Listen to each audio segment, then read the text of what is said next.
سبحانك لا علم لنا إلا ما علمتنا إنك أنت العليم الحكيم ولا حول ولا قوة إلا بالله العلي العظيم.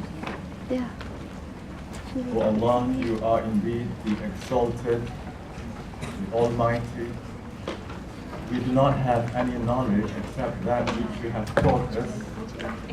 Indeed, you are the all-knowing, the all-wise. And there is no authority or power except with you, the exalted, the mighty.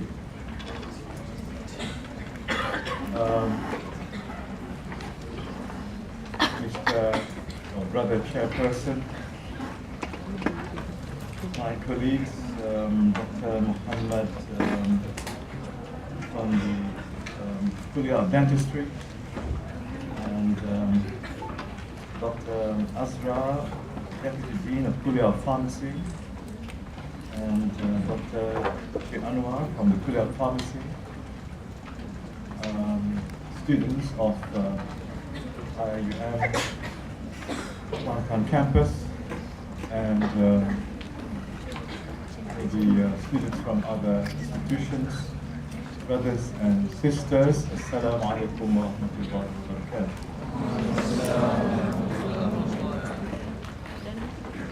I am indeed very grateful to Allah subhanahu wa ta'ala, for it is by His grace and mercy that I'm able to be here this evening and to fulfill the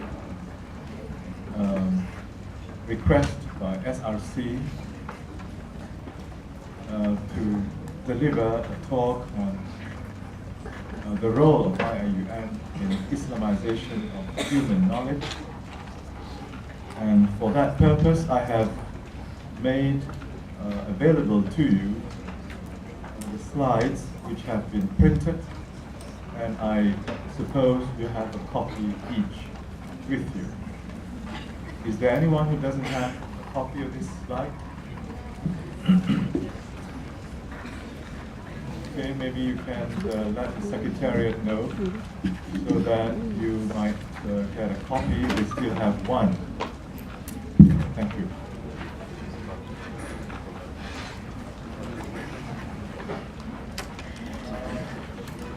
My two daughters here, will be in charge of the slides. I hope you can synchronize my presentation.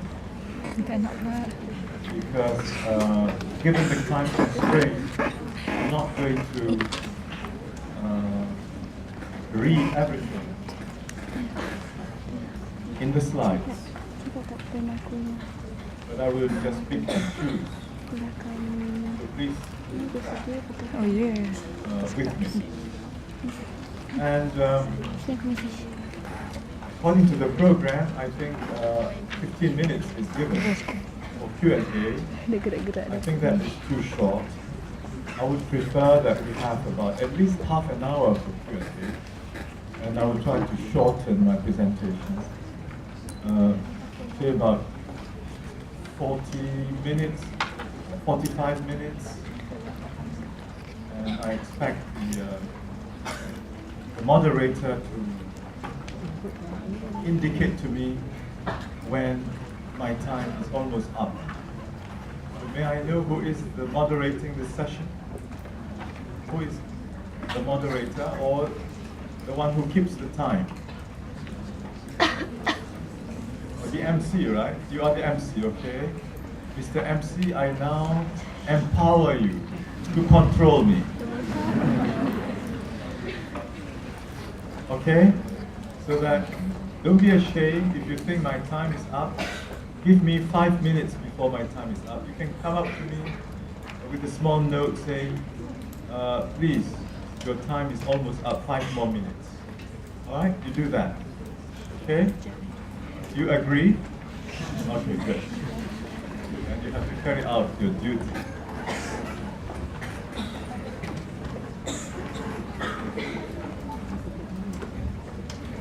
let me first find out from this audience, how many are from IIUM? Can you please raise your hands?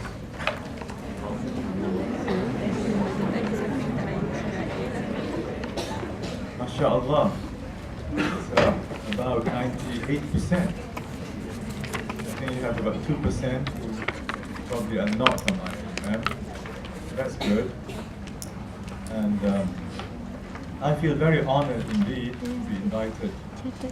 This is the first time SRC has invited me. Before this, I've been invited by the Kuliyyah of Medicine, Pharmacy, Science, the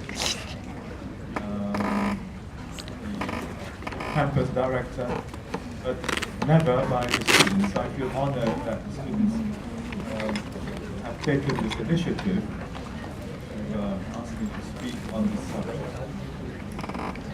A subject that is very dear to me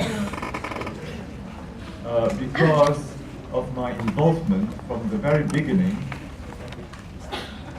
of the university in actually before 1983, I was already involved in the planning in 1982. So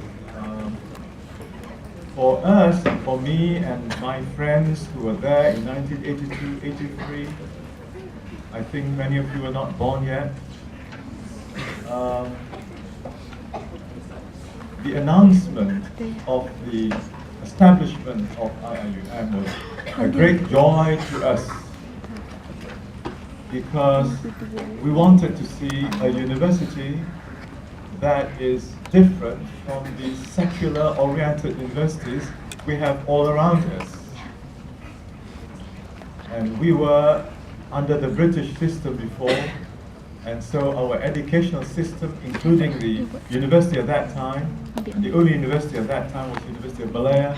I graduated from that university in 1966 or 65, got a degree in 1966. The orientation was secular. In other words, religion has no place in public life. Religion is not a source of knowledge, and religion has to be relegated to the periphery of human life.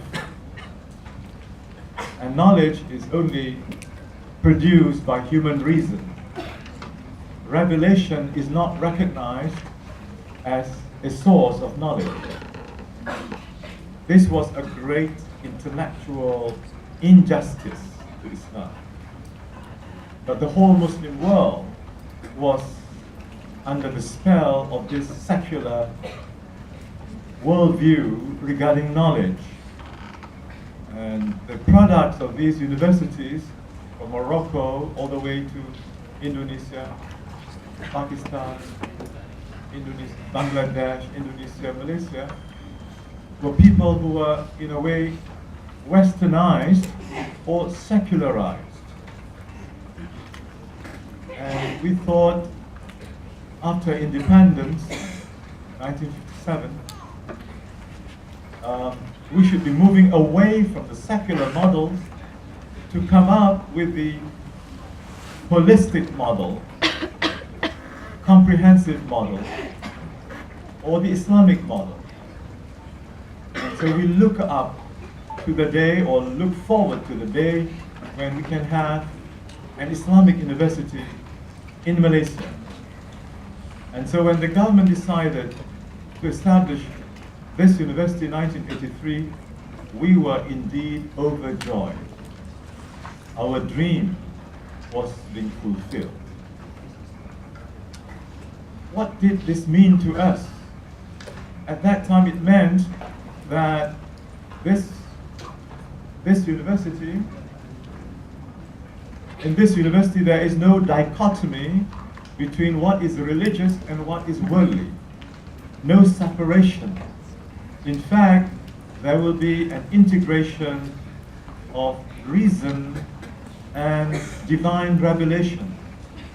In fact, divine revelation will guide the development of the production of knowledge. I'm not yet at the slide. This is just the preface.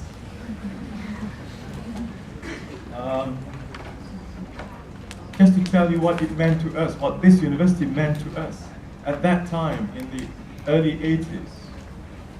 This is the first time in our history when we came up with this idea of a university that is not based on the ideology or the worldview of secularism, but on the philosophy of Islamic education, or the Islamic philosophy of education, which means that education is to produce the virtuous human being in which his intellect, his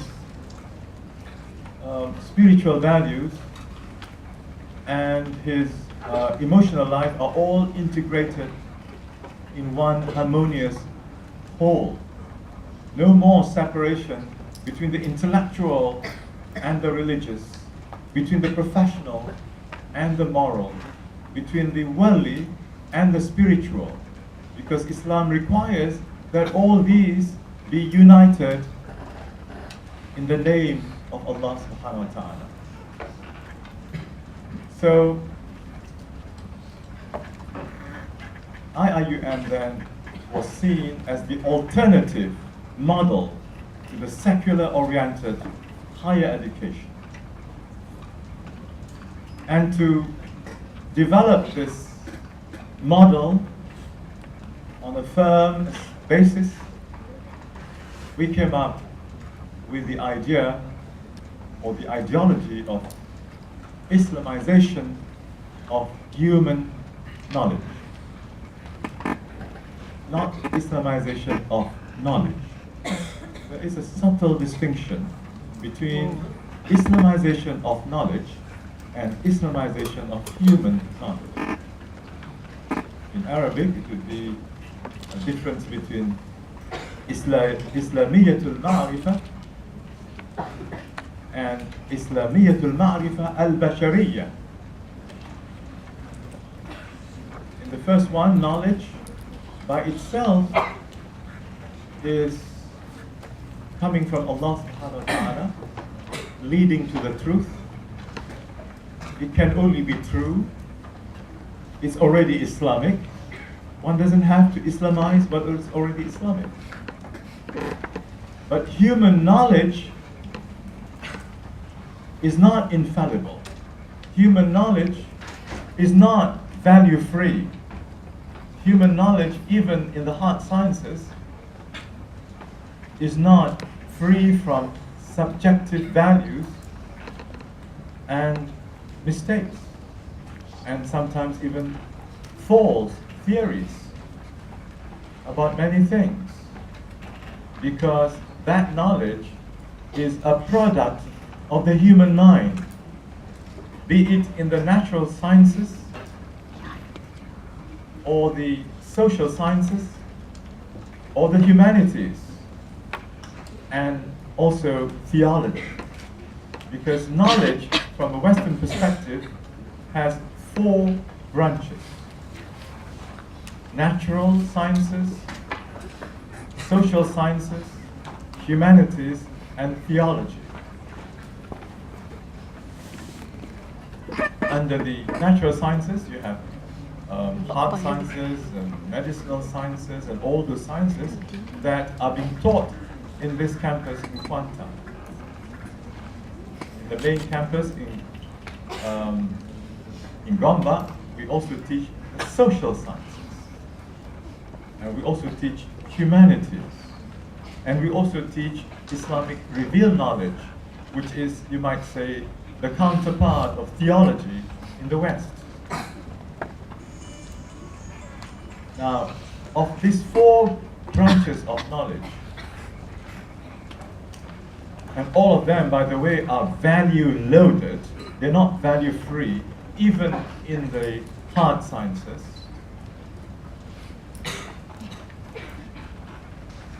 We realize that what we have inherited from the modern civilization is knowledge that is very much colored by Western background, Western values, Western perspectives,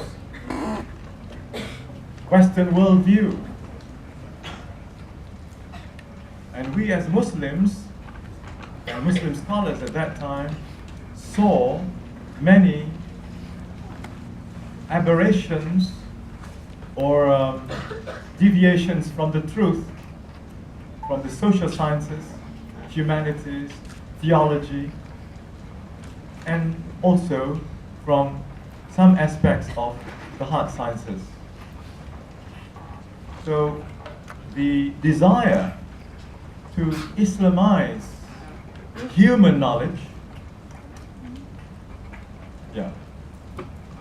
is in fact a desire to purify these four branches of knowledge from what is false, what is not true, what is prejudicial to Islam, what is harmful to human beings, what takes people away from God, what makes people rebellious against God, what makes people corrupt the earth and the environment and manipulate the resources in this earth which belongs to God. So Islamization of knowledge is a process of purification, a process of reform, a process of reconstruction, a process of changing from what is munkar to what is ma'ruf, a process of sifting the good and the bad, the useful and the unuseful, the haram from the halal, and so on and so forth. So, Alhamdulillah, IIUM has been playing that role, and in many areas we have been contributing to this Islamization of human knowledge, which hopefully will also lead to Islamization of society, Islamization of the state, and finally, Islamization of human civilization. So, in the song that you sang and you heard earlier, we are leading the way. We're leading the way on the path of Islamization, not on the path of secularization, not on the path of materialism, not on the path of naturalism, or capitalism, or socialism, but on the path of Islam, inspired by the commandment of Allah subhanahu wa ta'ala to read, discover, and promote, produce knowledge. بسم ربك الذي خلق اقرأ باسم ربك الذي خلق خلق الإنسان من علق اقرأ وربك الأكرم الذي علم بالقلم علم الإنسان ما لم يعلم كلا إن الإنسان ليطغى أن رآه استغنى. Read, pursue knowledge, discover knowledge in the name, with the name of your Lord who created you and taught you that which you did not know. And he taught you by the pen, taught that which you did not know. But human beings, كلا إن الإنسان ليطغى. Human beings are bound to transgress the limits imposed by Allah subhanahu wa ta'ala. And we have seen the transgressions in the last 300-400 years. Transgressions in many areas of social life. Transgressing the limits imposed by Allah subhanahu wa ta'ala, and as a result producing all kinds of crises and problems in the world. And why did human beings transgress? Why? الرآه استغنى. Because human beings are under the impression or are carried away by the sense of self-sufficiency, not needing to recognize God And what more